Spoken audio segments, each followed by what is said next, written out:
신앙생활의 출발점은 죄입니다. 신앙생활이라는 것은 절대자인 하나님 앞에서 나가는 것이고, 하나님 앞에 나가면은 나의 죄가 떠오릅니다. 그리고 나의 죄가 보이기 시작합니다. 그러므로 신앙생활에 있어서 하나님 나라가 임한다는 것은 죄에 대한 직면의 문제입니다. 그리고 회개의 문제입니다. 하나님과 직면하게 되면은 내 생각을 바꾸게 됩니다. 그리고 내 삶이 변화되는 것입니다. 우리는 내 안에 자리 잡고 있는 눈에 보이지 않는 죄에 대해서 끊임없이 직면하고 이것을 밖으로 끄집어내고 회개해야 합니다. 이 과정이 없이는 우리는 죄를 가지고 인간을 유혹하는 시험에 들게 하는 사단마귀를 이길 수가 없는 것입니다. 사단마귀가 인간을 통제하는 방법 중에는 여러 가지가 있습니다. 보통은 중독성을 가진 것들, 요즘 같아서는 컴퓨터 게임이 대표적입니다. 또한 마귀가 인간을 통제하는 방법으로는 술과 음란이 있습니다. 이 두 가지를 통해서 마귀는 인간을 타락하게 하는 것입니다. 호세아의 이름은 여호와는 구원이시다라는 그런 의미를 가지고 있습니다. 여호수와 예수와 그런 같은 의미인 것입니다. 호세아는 남유다 출신의 금송아지를 숭배하는 타락한 북이스라엘에서 아모스 선지자와 같이 활동했던 선지자였습니다. 그런데 호세아 선지자는 인간의 죄에 대해서 신랄하게 비판합니다. 그 중에서도 특히 음란의 죄에 대해서 말을 하고 있는 것입니다. 그러면은 하나님이 지적하시는 이 음란은 어떤 의미를 가지고 있을까요? 저는 본문 말씀을 중심으로 세 가지 관점에서 음란의 의미를 알아보고, 그리고 우리가 어떻게 이 음란을 제거하며 거룩한 하나님의 백성으로 살아가야 할 것인가에 대해서 같이 교훈을 찾고자 합니다. 첫째로, 육적인 의미에 있어서의 음란은 성생활이 문란한 것을 의미합니다. 호세아는 하나님의 지시에 따라서 음란한 여인인 고멜과 결혼하였습니다. 그럴 뿐만 아니라 부정한 아이를 낳았습니다. 이것은 본문 1장 2절에서 이렇게 말합니다. 여호와께서 처음 호세아에게 말씀하실 때에 여호와께서 호세아에게 이르시되 너는 가서 음란한 여자를 맞이하여 음란한 자식들을 낳으라. 이 나라가 여호와를 떠나 그게 음란함이라 하시니. 당시 시대가 얼마나 음란했으면은 하나님께서 거룩해야 될 선지자에게 음란한 여자를 아내로 맞이하라고 말씀하셨겠습니까? 그럴 뿐만 아니라 자신의 아내가 다른 남자와 부정해서 임신한 아이를 낳으라고 말씀하시는 것입니다. 이렇게 하나님께서 호세아에게 감당하기 힘든 그러한 사명을 주신 것은 이 나라가 여호와를 떠나서 그가 음란하였기 때문이라고 말합니다.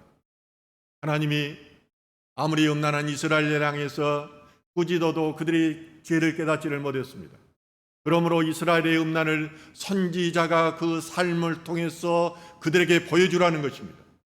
실제로 호세아는 그의 아내 고멜이 첫 아이를 낳았는데 하나님께서 호세아 선지자에게 말합니다. 그 아이의 이름을 이스라엘이라 지으라는 것입니다. 이것은 하나님께서 흩으신다는 의미입니다. 두 번째 아이를 낳았는데 호세아에게 또 하나님께서 말씀하십니다. 그 이름을 로루하마라 지으라. 이것은 사랑받지 못한 자라는 그런 의미를 가지고 있습니다. 그 이름 속에는 두 자녀가 호세아에게 자녀가 아니라는 의미를 내포하고 있습니다. 그럴 뿐만 아니라 그의 삶을 저주하는 내용을 담고 있는 것입니다. 한번 생각해 보십시오. 여러분이 두 명의 아이를 낳았습니다. 그런데 하나님께서 그 아이의 삶을 저주하는 이름을 지으라고 하면 얼마나 황당하겠습니까? 부모뿐만 아니라 이스라엘 백성들은 선지자의 자녀들의 이름을 부를 때마다 자신의 죄를 생각했을 것입니다. 그리고 하나님께서 임하실 심판을 생각했을 것입니다.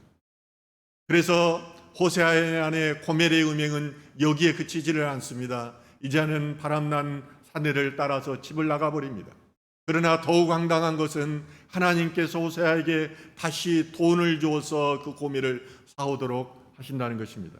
호세아서 3장 1절과 2절에 보면은 여호와께서 내게 이르시되 이스라엘 자손이 다른 신을 섬기고 건포도 과자를 즐길지라도 여호와가 그들을 사랑하나니 너는 또 가서 타인의 사랑을 받아 음녀가 된 그 여자를 사랑하라 하시기로 내가 은 15개와 보리 한 호멜 반으로 나를 위하여 그를 사고. 호세 아내 고멜은 바람이 나서 집을 나갔는데 이제는 다른 사람들에게 팔려간 것으로 보입니다. 그러자 호세아는 그녀를 위해서 은 15개와 그리고 보리 한 호멜 반을 주고 다시 사가지고 그를 데려옵니다. 이것은 돈의 가치로 하면은 총 은 30세겔의 가치입니다. 노예 한 사람의 가치입니다. 예수님께서 은 30냥에 팔렸습니다.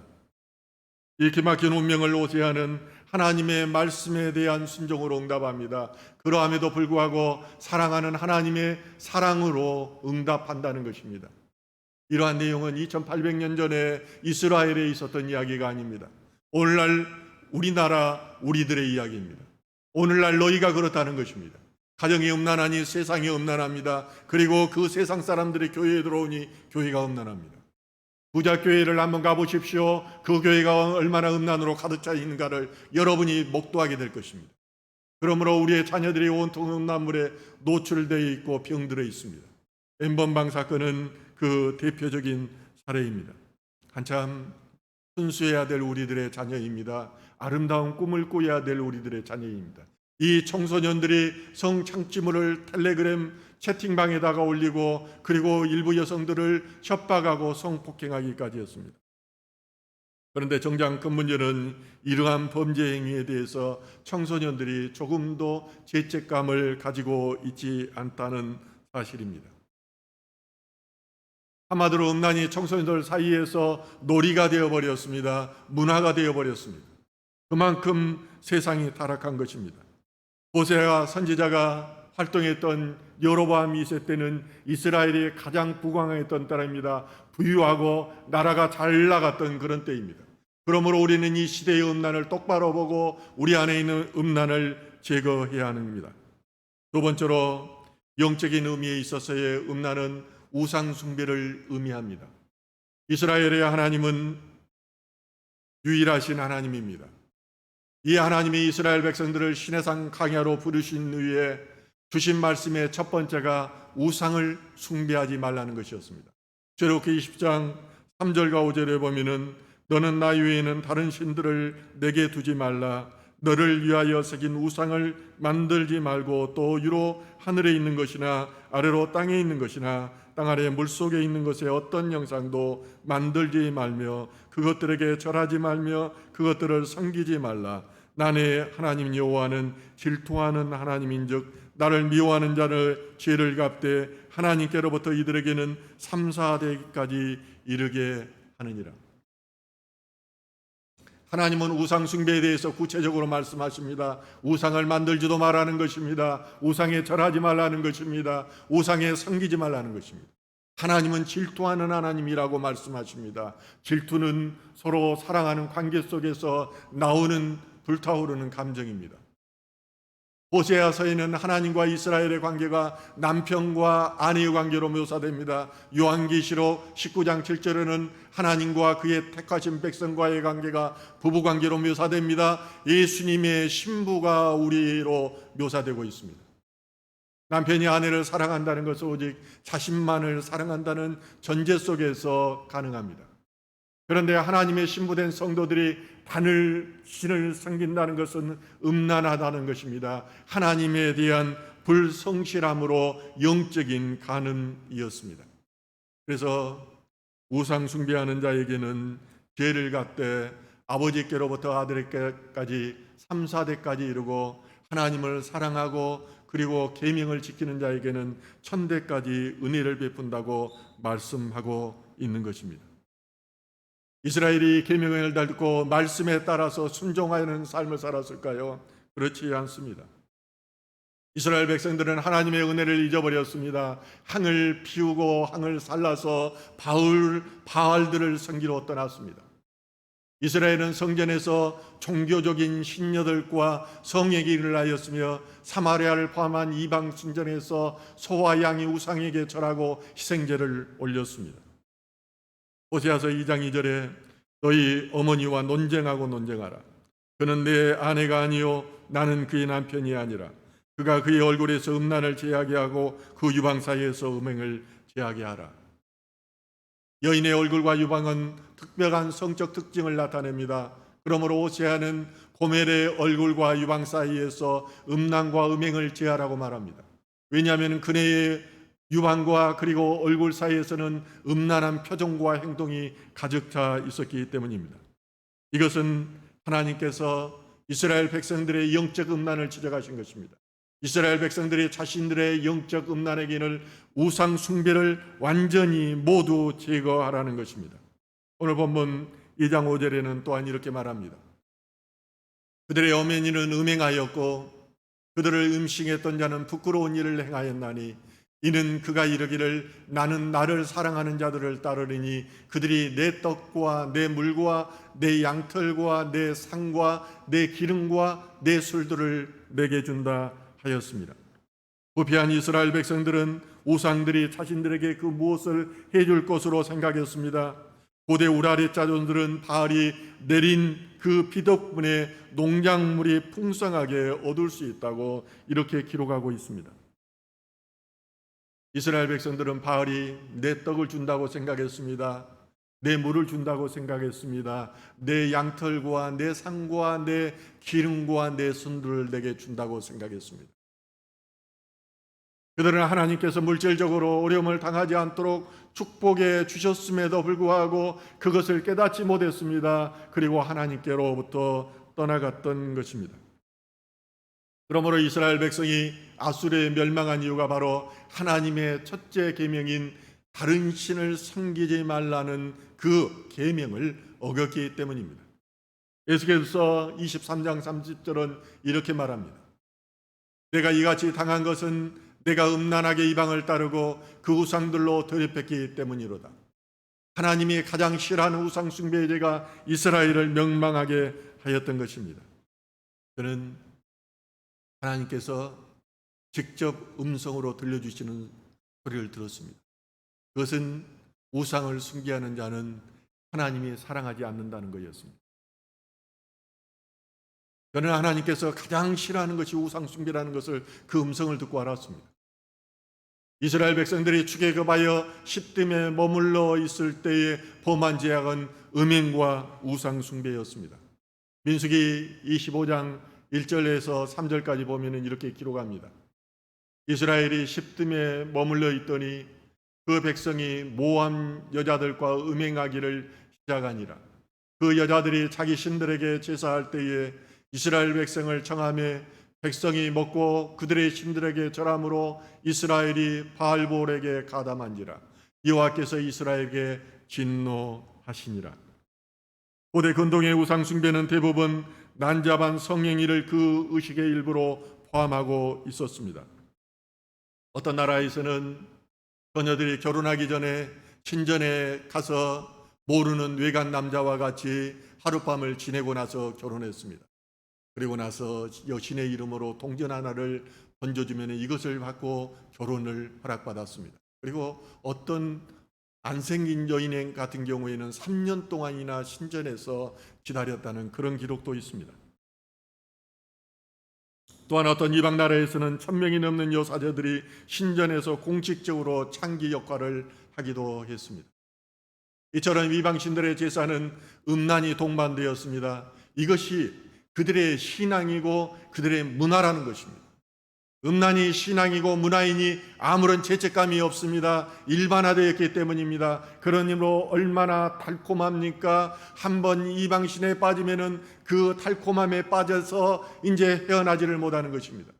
모함 여인들은 처음부터 그들에게 이스라엘 백성들에게 우상 숭배의 길로 인도하지 않았습니다. 처음에는 음란한 잔치에 초대했습니다. 음란에 물들고 나면은 자연스럽게 그들은 우상 숭배에 빠지게 되는 것입니다. 그러므로 영적 타락과 음란은 언제나 늘 그 길을 같이 합니다.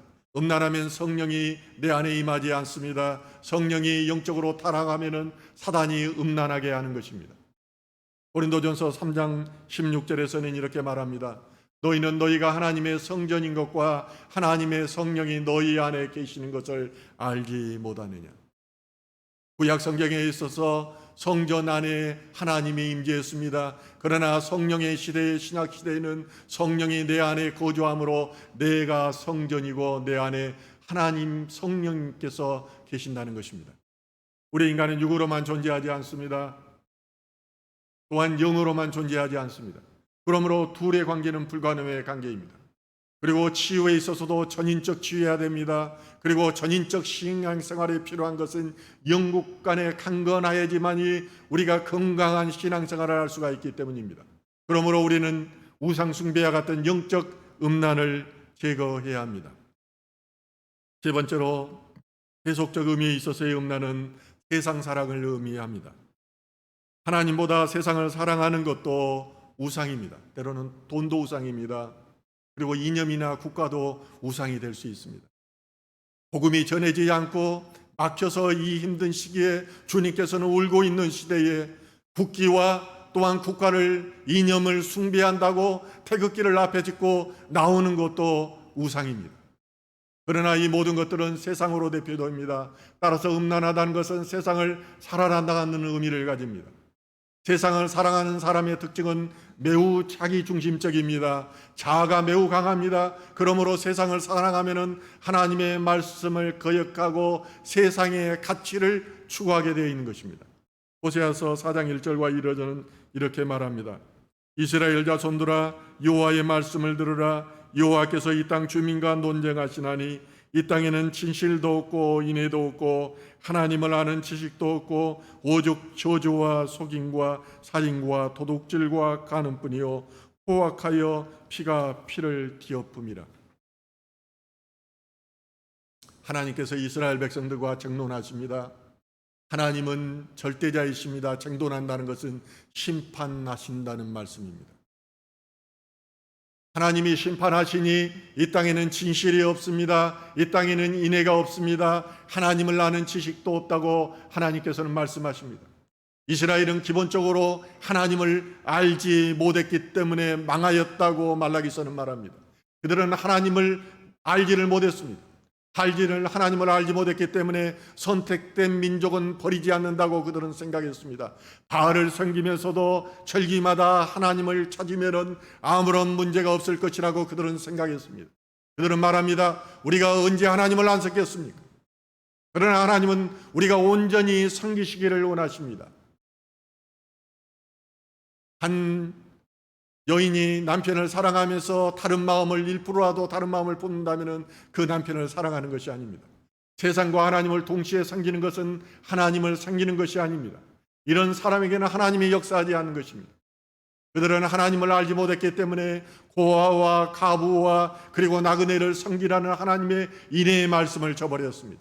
도둑질하지 말며 거짓말을 하지 말라는 하나님의 말씀을 우습게 여겼습니다. 상황적 윤리에 따라서 상황적으로 살아가는 것이 지혜라고 생각했습니다. 살아가는 방법이라고 생각했습니다. 그 결과가 어떻게 되었습니까? 그들은 오직 저주와 속임과 살인과 도둑질과 간음뿐이었습니다. 포악하여서 피가 피를 이었습니다. 이 말씀에 타락한 이스라엘만을 향한 선지자의 말씀입니까? 아닙니다. 오늘날 우리를 향한 하나님의 이끄는 심판의 말씀입니다. 우리 안에 하나님을 아는 지식이 없고 하나님을 사랑하는 마음도 없기 때문에 교회는 나오지만은 죄가 만해져 있습니다. 하나님을 이용해서 자기의 문제를 해결하려고 합니다. 목사를 이용해서 자기의 문제를 해결하려고 합니다. 복을 받기를 원하지만은 정말 하나님이 어떤 분인지 알려고 하지를 않습니다. 하나님을 알아야지 하나님을 두려워할 수 있습니다. 하나님의 말씀을 거역하면 어떤 결과가 있다는 것을 하나님이 알아야지만이 그것을 명심할 수가 있는 것입니다. 하나님을 모르니 오직 저주와 속임과 있고 그리고 살인이 있고 도둑질기 간음이 있다고 오늘 본문은 말합니다.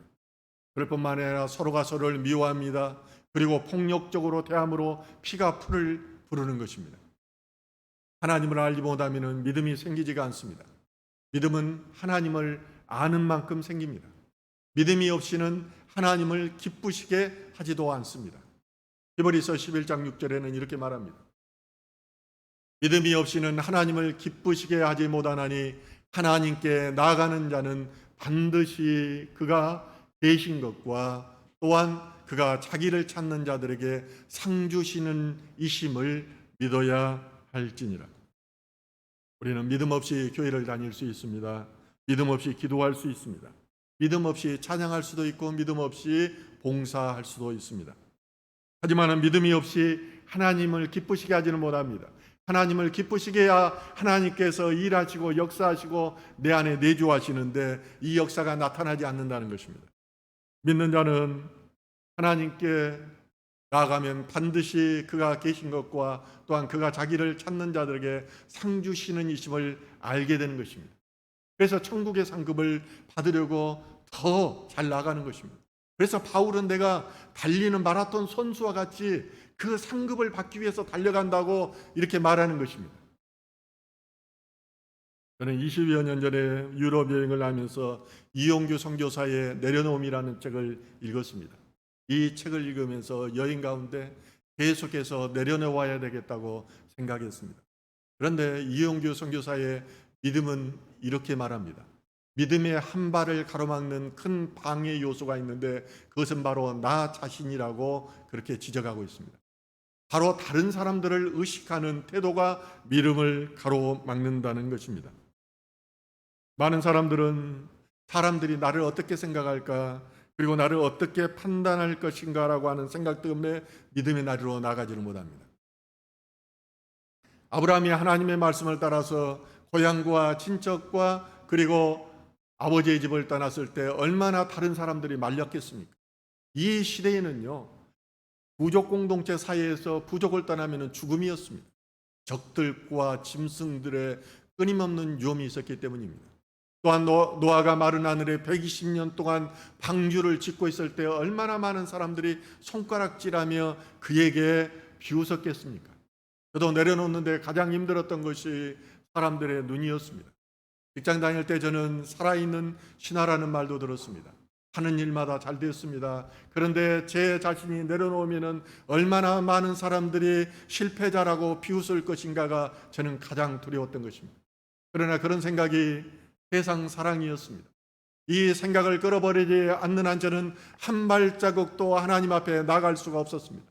그런데 제가 이 생각을 끊어버리고 낮아 자유함이 있었습니다. 성령이 임하였습니다. 결단하고 내려나왔을 때 내 삶 가운데 기적이 임하였습니다.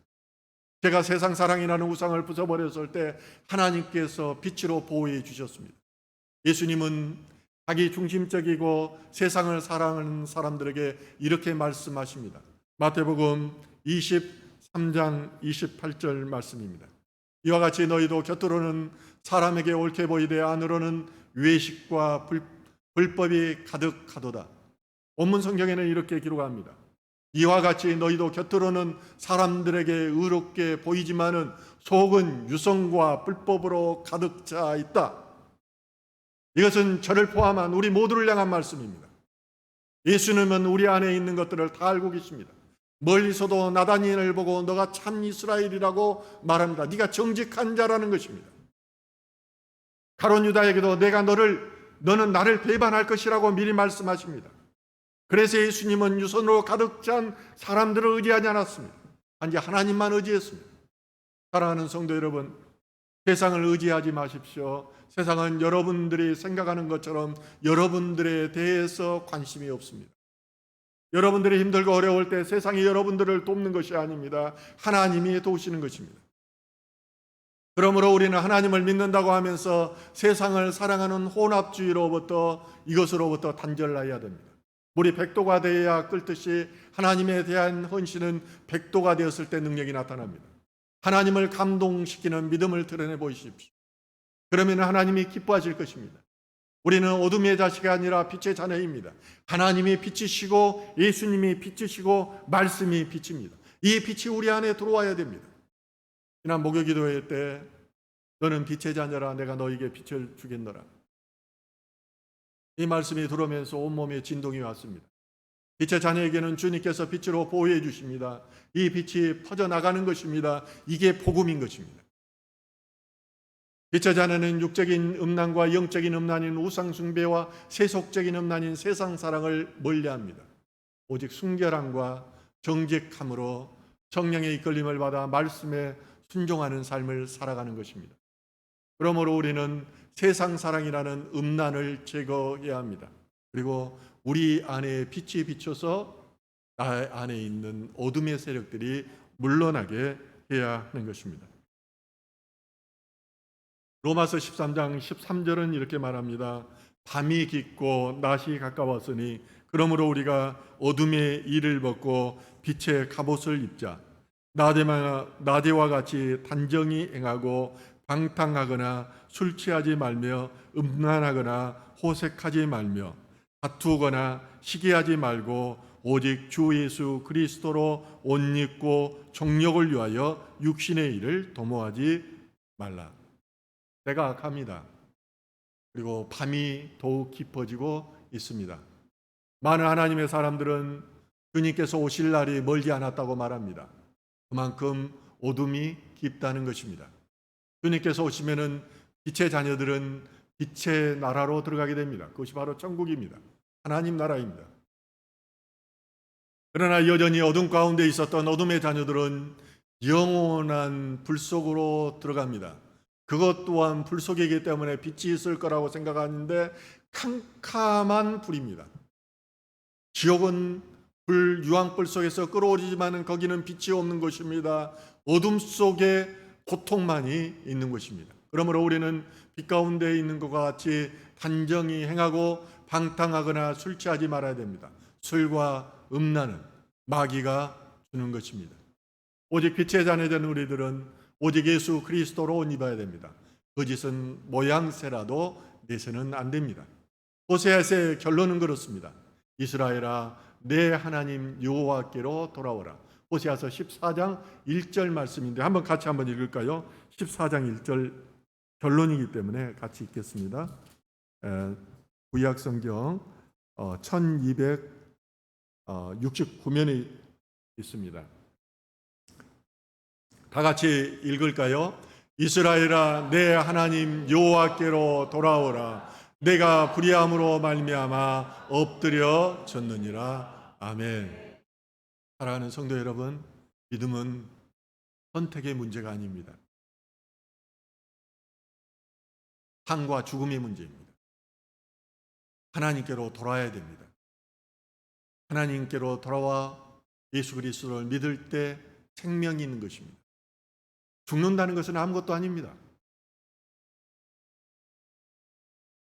뉴노멀 사이에 있어서의 죽음은 늘 우리의 가까이에 있습니다. 그러나 예수를 믿지 않고 내 안에 생명이 없으므로 영원한 벌 지옥에 간다는 것, 이것은 참으로 무서운 일입니다. 하나님께 돌아와 하나님의 말씀에 순종함으로 천대까지 축복받는 성도님들 되길 주님의 이름으로 축원합니다. 기도하겠습니다.